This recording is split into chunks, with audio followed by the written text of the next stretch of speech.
Hi, I'm Sumita Majumdar and I'm here to help you make the right choice. Today I'll be unboxing Zebronics ZEB-COUNTY Bluetooth speaker.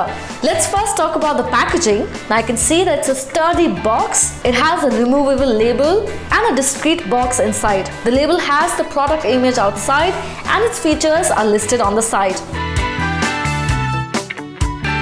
In the box, you will receive one speaker, one user manual, one USB cable. Now let's talk about the product itself.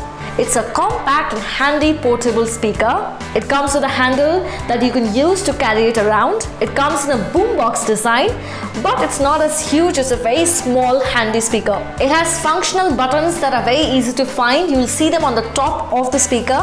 You can use them to manage your speaker. You can play or pause your music whenever you like. The front has a hard-wired mesh design. The speaker has a bottom that has a cushion pad.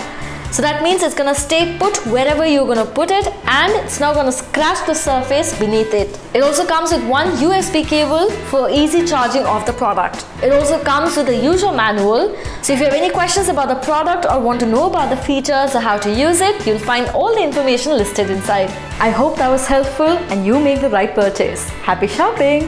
Bye-bye!